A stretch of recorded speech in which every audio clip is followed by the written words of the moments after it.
काळी जादू हे एक अंधश्रद्धा आहे ज्यामध्ये एखाद्या व्यक्तीवर वाईट परिणाम करण्यासाठी मंत्र, तंत्र आणि टोटके यांचा वापर केला जातो। अनेक लोक अशा गोष्टींवर विश्वास ठेवतात आणि त्यांच्यावर काळी जादू झाली आहे असा दावा करतात। काळी जादू झाली आहे असे दर्शवणारी काही लक्षणे: हृदयाचे ठोके वाढणे, ऊर्जेचा हल्ला झाल्यास हृदयाचे ठोके वाढू शकतात। श्वासाची गती वाढणे, तांत्रिक अटक झाल्यास श्वासाची गती वाढू शकते। भयानक स्वप्ने, काळ्या जादूच्या वेळी रात्री भयानक स्वप्ने पडू शकतात।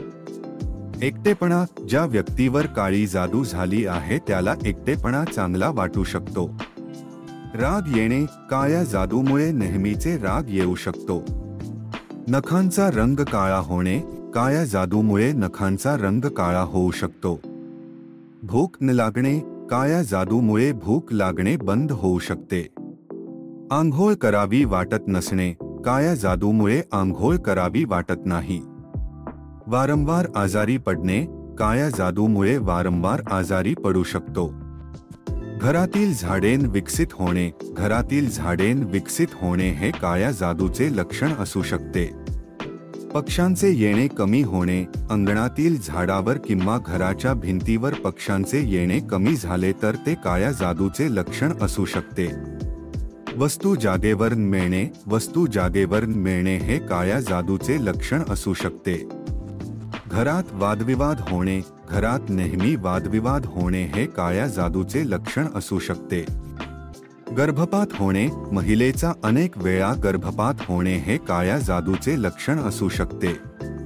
घरातील वस्तू खराब होणे, घरातील वस्तू सतत खराब होणे हे काळ्या जादूचे लक्षण असू शकते। दुर्घटना होणे, नेहमी भयानक दुर्घटना होणे हे काळ्या जादूचे लक्षण असू शकते। शॉर्ट सर्किट होणे, अचानक शॉर्ट सर्किट होणे हे काळ्या जादूचे लक्षण असू शकते। करंट लागणे हे काळ्या जादूचे लक्षण असू शकते। लहान मोठी जखम होणे, लहान मोठी जखम होणे हे काळ्या जादूचे लक्षण असू शकते। हे लक्षात घेणे महत्त्वाचे आहे की ही लक्षणे इतर अनेक कारणांमुळेही होऊ शकतात। काळी जादू झाली आहे असा निश्चितपणे दावा करणे योग्य नाही। काळी जादू म्हणजे काय? काळी जादू ही एक अत्यंत संवेदनशील आणि वादग्रस्त विषय आहे।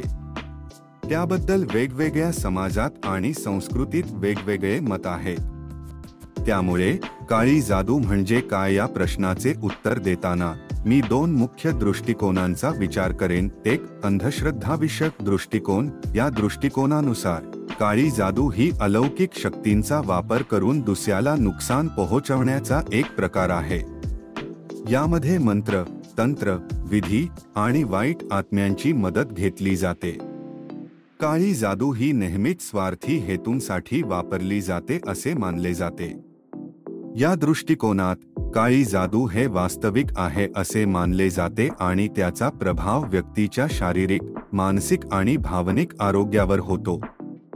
दोन वैज्ञानिक दृष्टिकोन, या दृष्टिकोनानुसार काळी जादू हा एक अंधश्रद्धाविषयक कल्पना आहे।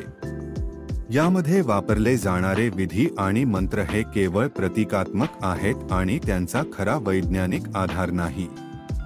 काळी जादू झाली आहे असे वाटणाऱ्या व्यक्तींच्या अनुभवांना वैज्ञानिक स्पष्टीकरण असू शकतात, जसे मानसिक आजार, मनोविज्ञान किंवा सामाजिक घटकांचा प्रभाव।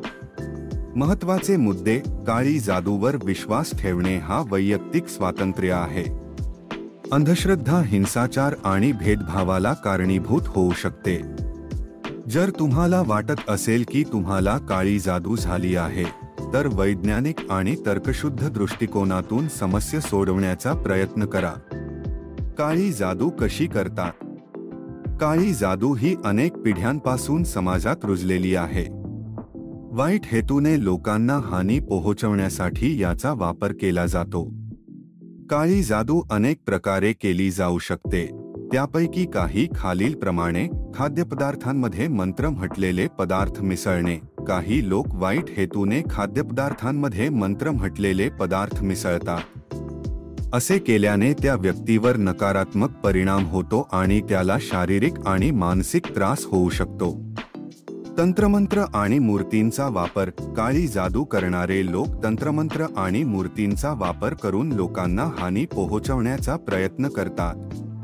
ते मंत्र म्हटलेले ताबीज, टोणाटोटके आणि वशीकरण यांसारख्या अनेक विधींचा वापर करतात. शाप देणे. काही लोक राग आणि द्वेषामुळे इतरांना शाप देतात. असे मानले जाते की शापामुळे त्या व्यक्तीवर नकारात्मक परिणाम होतो आणि त्याला अनेक समस्यांना सामोरे जावे लागते. नकारात्मक ऊर्जा पाठवणे. काही लोक नकारात्मक विचार आणि भावनांच्या द्वारे इतरांना हानी पोहोचवण्याचा प्रयत्न करतात. असे केल्याने त्या व्यक्तीवर नकारात्मक परिणाम होतो आणि त्याला नैराश्य, चिंता आणि इतर मानसिक आरोग्याच्या समस्यांना सामोरे जावे लागते. काळी जादूवर कोणते उपाय आहेत? तुम्हाला असे वाटत आहे का घरात वारंवार वादविवाद होतात? कुटुंबातील सदस्यांमध्ये चिडचिडेपणा वाढला आहे? काम आणि अभ्यासात मन लागत नाही? घरातून बाहेर पडण्याची इच्छा होते? दुसऱ्यांच्या घरात गेल्यावर प्रसन्न वाटते? जर तुम्हाला वरीलपैकी कोणत्याही एका गोष्टीचा अनुभव येत असेल तर तुमच्या घरात नकारात्मक ऊर्जा असण्याची शक्यता आहे. या नकारात्मकतेमुळे घरातील वातावरण अशांत होते आणि कुटुंबातील सदस्यांवर विपरीत परिणाम होतो. नकारात्मक ऊर्जा दूर करण्याचा सोपा उपाय. साहित्य: फिटकरी, तुरटी, पाणी स्प्रे बॉटल. कृती: एका पातेल्यात पाणी घालून उकळून घ्या. उकळत्या पाण्यात फिटकरी टाका आणि 5 मिनिटे उकळू द्या. पाणी थंड झाल्यावर ते गाळून स्प्रे बॉटलमध्ये भरा. सकाळी सूर्योदय झाल्यावर घराच्या प्रत्येक कोपऱ्यात, बाल्कनी, लॉफ्ट आणि जिथे उजेड येत नाही अशा ठिकाणी हे पाणी स्प्रे करा. देवाचा जप किंवा श्री स्वामी समर्थ मंत्र म्हणत घरात पाणी शिंपडा. पुढील 3 दिवस हेच पाणी फरशी पुसण्यासाठी वापरा. फरशी पुसताना आतून बाहेरच्या दिशेने पुसून पाणी बाहेर टाका.